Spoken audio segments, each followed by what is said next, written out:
The power rankings, everybody's favorite time. So we're going to start with Daniel Weiser, fifth overall. So surprisingly for a player of Daniel's caliber, 11th in Pioneer match wins and 12th in Modern match wins, but fifth in elimination match wins. That's matches wins in top eight, and then first in Elo Project and Pure ranking. First in Elo Project doesn't surprise me too much, coming off of that Atlanta Regional Championship win. And other such things. But yeah, no surprise to see first in the peer ranking either. Weiser, as we said, world champion in multiple other card games and defending DreamHack champion as of 2 or 3 weeks ago. So at the top of his game, at the top of most games he decides to play, and this is one such game. So a terrifying opponent in a context like this. And now, if we could take a look at Jonathan Hobbs, where do we have John ranked? We have 14th overall, so 11th in Pioneer match wins, 14th in Modern match wins, 14th in Elimination match wins, and then 8th apiece in Elo Project and Pure ranking. Jonathan Hobbs, one of our more formidable competitors in the event. Looks like we see a little bit of Matthew Hoey in the background, and yeah, that is going to be our power rankings. I know everybody loves a good tier list, Dom. Except for Johnny Hobbs, who has been vocally opposed to those in the past. But he's a fairly unassuming opponent at the table, but it turns out he just wins a whole lot, and he will very quietly and politely demolish you in the process. So yeah, scary opponent, even if not for the same reasons as someone like Dan Weiser. Absolutely. So we have Dan Weiser picking up a game number one over Hobbs on Esper. As far as the matchup is concerned, so we kind of had a similar, or well, I guess not a similar, but like the normal big Rakdos that are more of Will's style of deck list against some of the more Esper mid-range focus decks. How about Daniel's specific setup here with those Shieldreds and Preachers? Do you like Daniel a little bit more against the counterspell decks?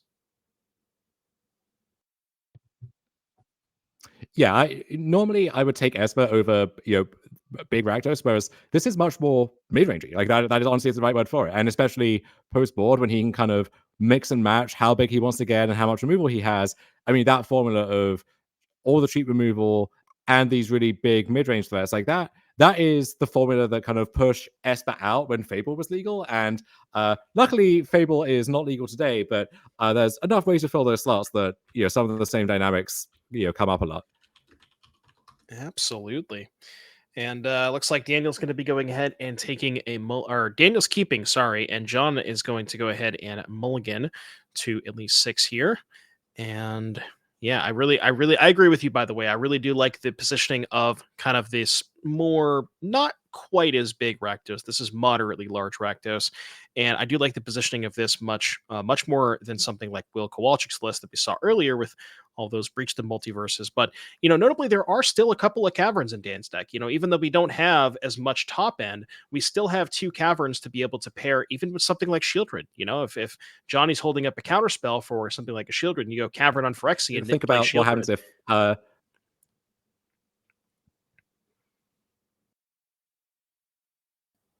can you hear me still?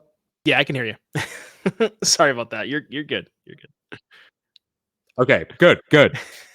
Scared me for a second. But yeah, I mean, a common line in the matchup might be Hobbs passes with 2 mana open. He's got a Mage Disappear or something, and you play Cavern, you play Preacher, and you just catch him without the right answers, and that might just be the game right there on turn 3. So yeah, the Caverns, almost regardless of what creatures you're trying to protect, they do a good job at it. And Weiser, in contrast to Kowalczyk, instead of all of this Field of Ruin, Demolition Field stuff, he just has Restless Vents, the Rakdos creature land. And if you're being this more mid-rangey plan, like that card really is good on offense, kind of good on defense too. Nice little attacker to keep things moving. So yeah, I like that setup a lot more, even if when firing all cylinders, Will's version is going bigger than any other deck could possibly hope to. All right, so we got a land for Dan, and looks like a turn 2 bat for John, looking at a hand of Go for the Throat, Shieldred, Cut Down, and a bunch more lands. So 2 removal spells for the bat. So we have that covered. And if the Shieldred's taken, we can just kind of, move along with our life. So this bat doesn't really have a great target. I guess you can take the cut down and maybe force a go for the throat. Maybe, Dan using one of those premium removal spells in the bat. But I'm not sure exactly how John wants to play this. Maybe dependent on what's in this hand.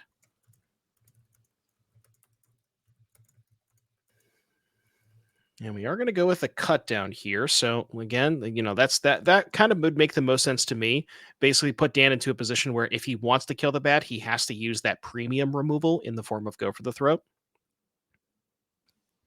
Yeah, it often when you bat them and you see multiple of the same thing, or if, especially multiple removal spells, then it kind of feels like, well, it doesn't really matter what the choice is, but thinking about which one you leave them with and how much mana each one's going to cost, like that can be very relevant. So we have Rafine now, just kind of forcing the issue, right? This is almost the perfect follow up, where if Weiser had the cut down, he could cut down the Rafine, whereas this way you can't go for the threaded right now. You have to go for the thread the bat, but now you're spending more mana on the following turn to kill the Rafine, and you kind of have to do that. So either way, everything's going to die. But Hobbs is just making that as inconvenient for Weiser as possible here.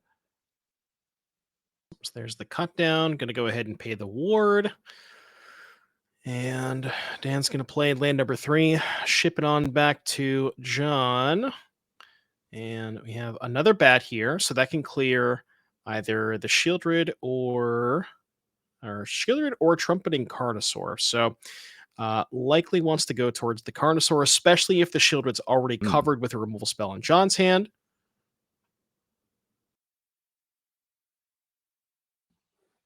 Yeah, I think John does have Gix's command, which is a really nice answer. Killing Shieldred and getting back something like Rafine. But it only takes one further removal spell or threat for Weiser to bring that House of Cards down too. Absolutely. So, if Dan maybe wants to go for something like a Shieldred here, can just kind of check to see if John has the answer, whether it's a counter spell, make disappear, or a go for the throat. I'll have to see if that is answered, but it is going to go on the stack, and it is met with a make disappear. Pretty good exchange here for Hobbs as we untap and attack with the bat, and has a Shieldred of his own. So that's probably just about as good as it gets for Hobbs. Okay. Yeah, I mean, Hobbs has really put it all together here, and Weiser has a lot of great draws from this spot, but he needs a good draw, and if he misses even a turn or two, then yeah, Hobbs is going to move really far ahead. Okay, I'll have to see what the leftovers are. We don't know about it. We don't know what the 2 draw steps were, because when we looked at the hand last, it had Carnosaur, Shieldred, and a bunch of lands, and both of those cards are accounted for. So looking for something, I mean, I dare I say it, burn down the house would probably be the best one. I assume that would have been cast by now. So probably not that one, but even just something like a, removal spell. We're going to go with a Preacher, which can in theory trade for the Shieldred, but if Johnny has a removal spell, then that's off the table. Yeah, and even if he doesn't, Hobbs kind of gets to decide, like, do I offer the trade, or do we just have our Death Raptors just staring at each other across the red zone for now? The back's going to get in either way, of course. If Hobbs does have the 5th land, then maybe this is a good spot to fire off that Gix's command, but looks like it's just the bat plinking in for now. And we had a 5th second land. mystery card there instead. Tap land. Okay, that makes sense. Yep, had a 5th land, not quite able to convert that into the Gix. Yeah, and this is a this is a downside, right? Of you Esper over something like Straight Jamirahs, you have more tap lands in your deck, and sometimes you draw them when you have a 5-drop in hand. Okay, so we got Dan taking a look and see what we're going with. We can, so let me read Preacher again. It's been a little bit since I've read this card. So if you have less life, most life for 10. So if you have more life, you draw, and if you have less life, you get a token. So I guess you can attack with the Preacher to get a token, which can chump block the Shieldred. I'm not sure that gets you anywhere though. Like the token can gain some life, but yeah, it looks like we are going to get in there with the Preacher. Yeah, it is. Yeah, it's the attack makes sense. And the way I like to remember it is if you're ahead on life, you get the mode that loses you life, and if you're behind, you get the mode that gets a little life linker into play. And of course, if you're tied to life, you get both, and you can sometimes engineer that with your own pain lands. And from the other side, there's some like weird stuff where sometimes you intentionally take more damage so that you're not tied for the opposing creature. Like things get very strange and confusing, but a lot of angles for that Is card. this like old school Pulse the Forge versus Pulse the Forge when people would just start mana burning on turn 1?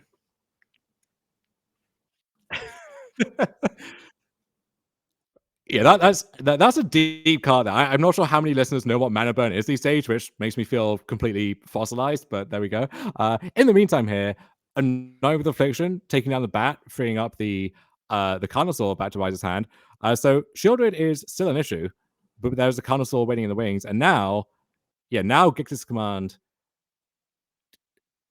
Interesting choice of modes here. So yeah, can take down that and get back Raffine. Yeah, this is That makes sense now. kind of the perfect spot here for Gix's command. Now Shieldred crunching in. I wonder, did Weiser have a window to? So he's animating that and chumping.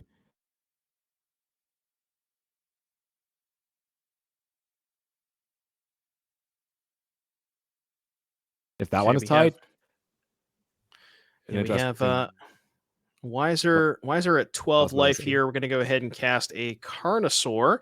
See if that can maybe find a removal spell here for Weiser. Going to flip. That's a Shieldred. That's not bad because that is two things to be able to block Hobbs' Shieldred. And now we're kind of at this stalemate again, where Hobbs doesn't necessarily want to attack with his Shieldred to trade, and Dan's kind of in the same spot, doesn't want to attack with his, and basically whoever finds a go for the throat first. As we see a bat, it's going to take that Aclazotz. That's a pretty timely bat for that one. Mm. And there's Raffine as well. So with the Shieldreds kind of canceling each other out, then it feels safer to attack with Raffine. It's a pressure.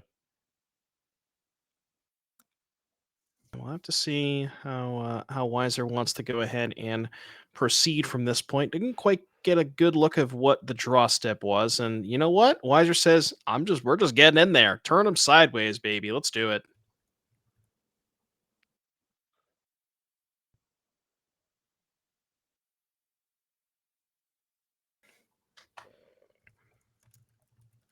Okay, so looks like Shieldred is going to trade for Shieldred, and then we have a Preacher for Dan. Preacher going to go ahead and able to kind of attack freely through these. But now that the Shieldreds have traded, this is kind of a decent spot for Hobbs to be able to just send in both, get a Raffine trigger, discard a couple of cards, grow that Deep Cavern bat. To have a nice big life linker and maybe try to swing the race in Hobbs' favor.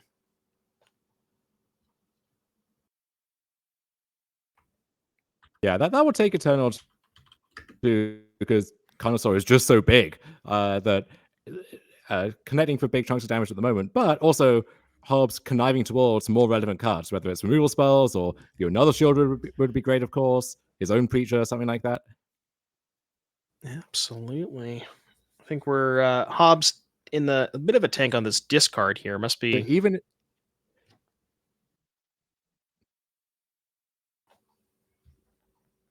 I mean, even if you're Weiser and you feel ahead on board here, when the opponent is just conniving every turn with Raffine and like slowly kind of clawing back in the race while making progress themselves, like you can't feel good, even if right now you're advantaged.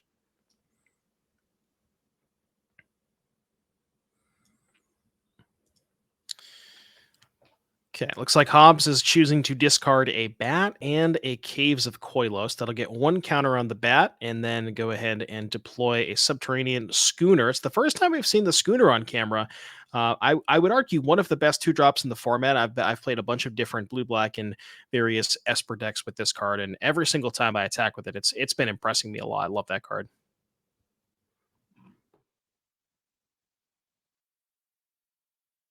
It is very impressive. It's just that there are so many good two drops these days that even one of that caliber is, sometimes on the outside looking in, or you play two or three, you mix and match.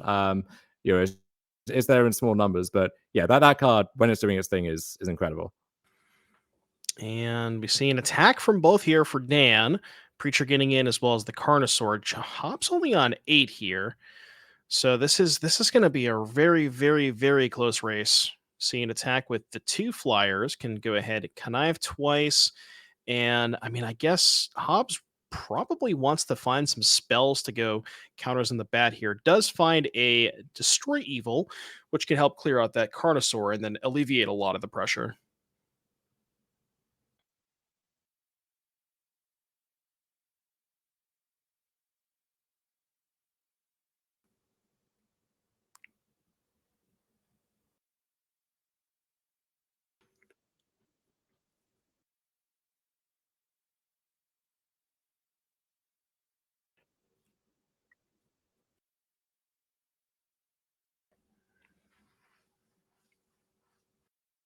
Yeah, so Dan at less life, but I mean, now we mentioned this preacher.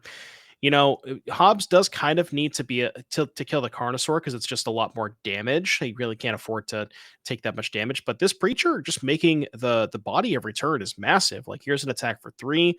Dan's going to gain a life, go up to 7.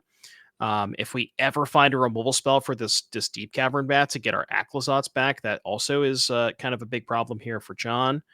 And we have a fairy mastermind. So Dan's at 7. And by my math, we have 2, 4, 5 power in the air. And maybe we can make that 7 with an attack.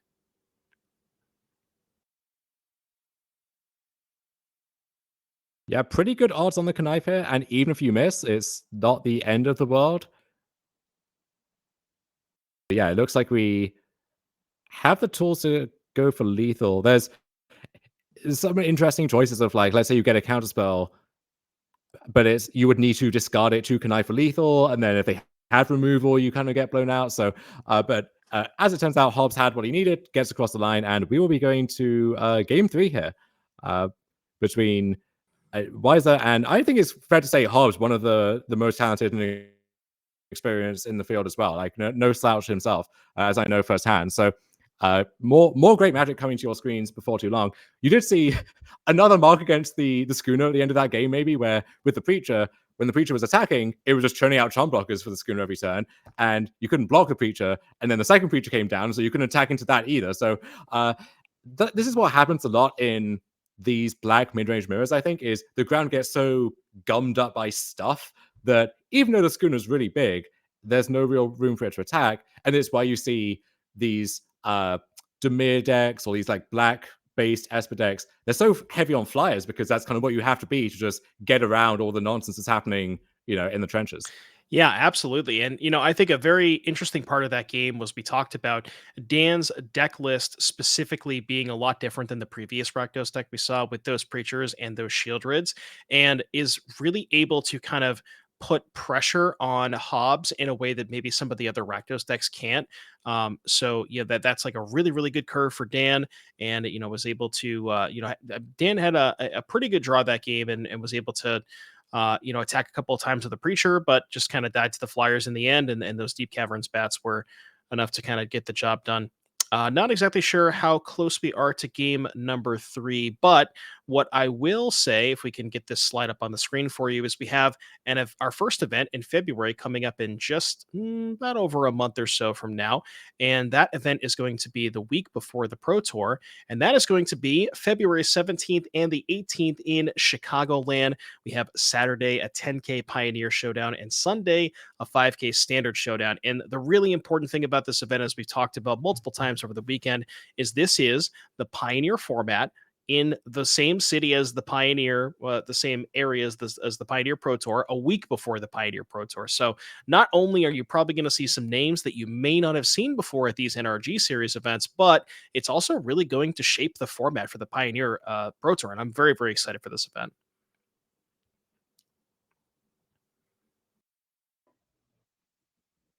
Yeah, there's always this question, and I used to love this with like the week 1 SCG events as well, where if it's as you expect, then okay, you just do your thing. But then if someone does well with a deck that looks kind of weird, it's well, does this have potential? Okay, can we spend the very limited time that we still have left, like putting this through its paces? And if is there something which people are like kind of keeping secret, but maybe like works its way out? So those events are always a lot of fun, and yeah, you're going to see a lot of people kind of en route to the PT, making a stop off there, maybe getting some reps in paper again after a while. If big and very competitive event. Very fun to play in for me, I hope, and I'm sure very fun to watch right here on the stream as well. Absolutely. You know, it almost reminds me of kind of Amalia, sort of. I mean, it was a little bit, I guess Amalia was a couple of weeks before the regional championship, but very similar, where that deck kind of just sort of came out of nowhere. And right after that ban list before to week and a half before the Pioneer RC, everybody was scrambling and people not sure what to do. And the Amalia deck was this new, fresh, hot thing. And a lot of people had were prepared for it, but it was still kind of a sort of a newcomer. And I, personally speaking, I still have no idea how to play against that deck. They do so many different things. So yeah, it's even though it's been out a known quantity for a while now, it's still very very a very very powerful deck. And we'll have to see if any of those, if there's any newcomers for the Pioneer Pro Tour at that specific event. Not exactly sure how close we are to getting to game number 3 here. We'll maybe get that up in a second. But as far as game number 3, we're going to have Weiser on the play. Who do we think we will go? Actually, we're going to go ahead and take a look at we're going to take a break here to explain the stage 1 structure. So for the formatting of the events, we'll get you a little explanation on that.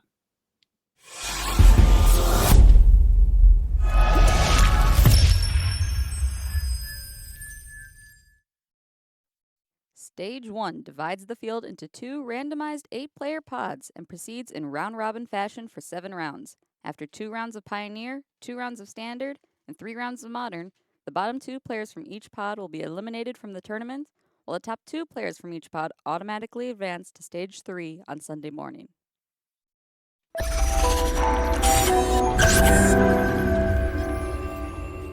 Chat will let us know if they are. Don't worry.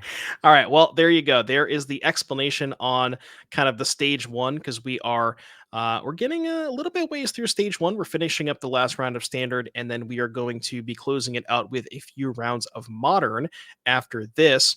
But yeah, going back to the matchup as far as this, sort of big / mid Rakdos versus Hobbs on Esper mid range. Who do we think we like here in game number 3?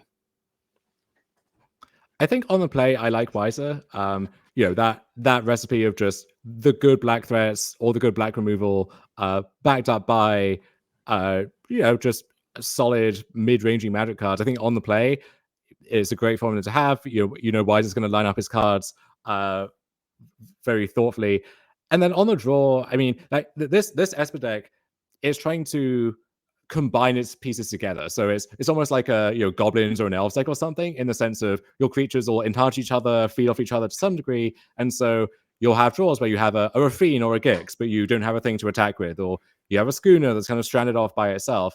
And I think Weiser has enough removal that he can make those game states happen more often than not. So we have a card we haven't seen yet on the stream today. That is Spyglass Siren on turn 1 for Hobbs. And this one is especially good, curving into like that Schooner, and also with the Rafine on turn 3, able to give you a body to be able to just kind of attack with it immediately. So we'll have to see if Hobbs has that type of curve. And I was going to say, I don't know where the map token is. Okay, we're getting the map token. We have a fake map token for you, and then see if we have a follow-up here. Hobbs does have a reasonable number of 2-drops. We're going to go with a Fairy Mastermind. Yeah, and it looks like Weiser may have missed his 3rd land drop on the play here. Sounds right. And so yeah, Hobbs may be sensing blood in the water here. Now, declaring bad, just seeing what actually is going on. Have to assume there's at least one preacher. That makes sense. Okay, We've got a lot of stuff. We've got 2 cut downs, so this batter's dying no matter what. And then potentially the follow up too. Yeah, I'm wondering if Weiser just kept the hand based on the strength of. I'm guessing there were probably 2 lands, 2 cut downs, and a preacher, and then the rest of it is kind of whatever. And it was just like, okay, well, I have enough removal to kind of stymie the early pressure. I can miss 1 land drop and still be able to keep Hobbs off of some relevant threats with these cut downs. And that bat's going to go ahead and take the preacher, and I mean, essentially the bat's just going to trade for a cut down at this point, but. Dan's going to go ahead and do that and see if we can find land number 3 here. This is going to be a big, big draw step here for Dan.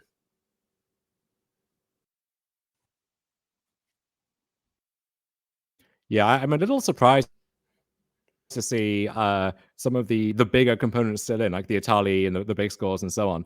And certainly Itali not what you want when you're stuck on 2 lands, but even in general, it seems that one may have a tough time finding its spot. But yeah, we might be in that same situation we had before. If Mana Screw versus Mana Flood, Hobbs doesn't seem to have too much going on himself. If Weiser hits our 3rd land this turn, maybe hits the 4th one next turn, we got a good game still. Yeah, and there's the 3rd land, the preacher. See if Hobbs has some sort of counter spell. Could be make disappear, but there is not a counter spell. There is a Rafine's Tower. Going to go ahead and cycle that.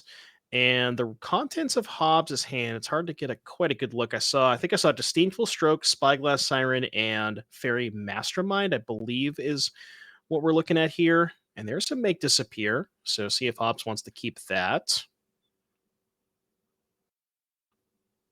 Yeah, I mean, that one is going to be effective, but I think the issue for Hobbs right now is he's a little choked on blue mana. So, as you said, you Fairy Mastermind, a few other blue cards there, but just 3 Shattered Sanctums and a Caves of Koilos, and a lonely blue source there on the right.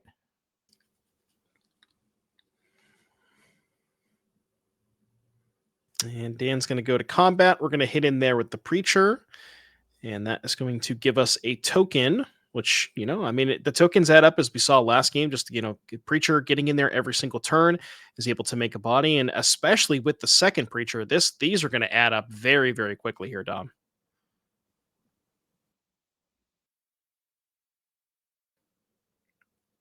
Yeah, Fairy Mastermind, a nice addition there from Hobbs, although I think trading it may be a little risky in the sense of you give Weiser more cards to work with, he gets to start unlearning everything. So it may just be, a 2-1 that's not long for this world because there is that 3rd cut down. Yep.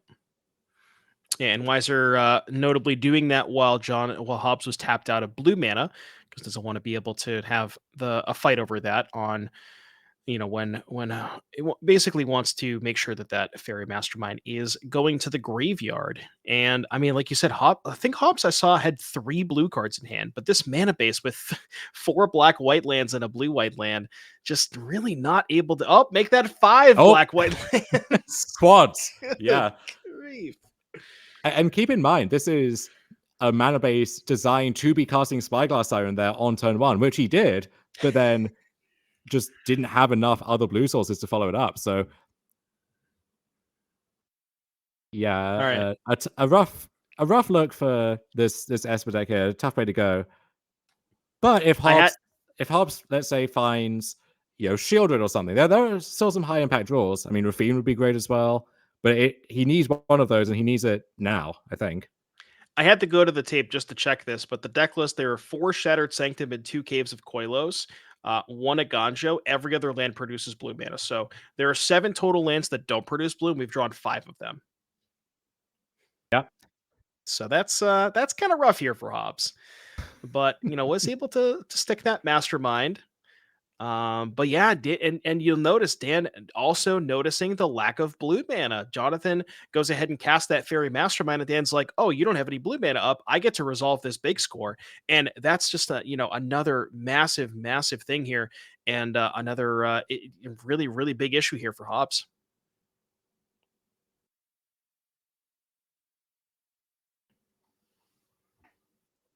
On the 4th cut down, wow.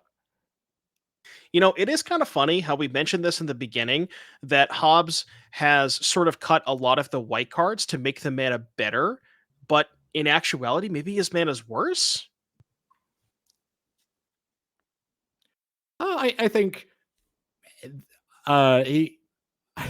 I think he put enough blue sources in that by this point you would expect to have more than one. But I mean, this is an issue with, I guess, 3-color mana bases in general in this format, right? Like however you build your Esper deck, you might be liable to draw, too many of the wrong 2-color land at the wrong time, and a nice clean Dimir deck or something that is not going to have that problem. Absolutely. And we see these preachers getting in here. Now that okay, Yeah, so now now the tables have turned. Weiser is drawing cards. He had more life to begin with. Certainly he's going to have more life after this combat step. And the Fairy Mastermind's gone. Hobbs is not even getting anything back from that. So, yeah, that's an official sign that the tables have turned.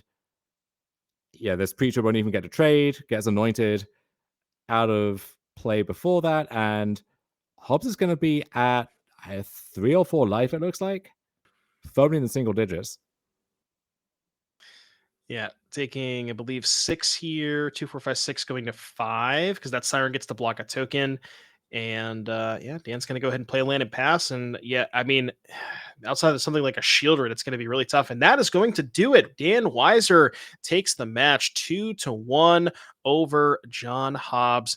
Yeah, I mean that's kind of like you said, it was really a play draw thing, and that's sort of what we expected. But yeah, that was congratulations to Dan Weiser. Yeah, Weiser, the bookies' favorite perhaps coming into this. 3-1 in the tournament so far, so making it on that promise thus far. Hobbs down to 2-2, which he's staying afloat, and there's still a lot of Magic left to be played, a lot of Magic left to be covered here. We're going to be signing off for the second half of that. Joe Lissette and Drake Sasser will be in here to bring you the modern portion of today's proceedings. We'll be back tomorrow along with them, and also along with another cast of characters too. We've got Emma Partlow, we've got last year's finalist Jesse Robkin, I think, tagging in for the home stretch, getting to commentate that finals. So a lot of Magic left to be played and watched and covered. And we will hand that over to Joe and to Drake and to all of you. Thanks for being with us so far. As always, it's a pleasure, and we will see you again before too long.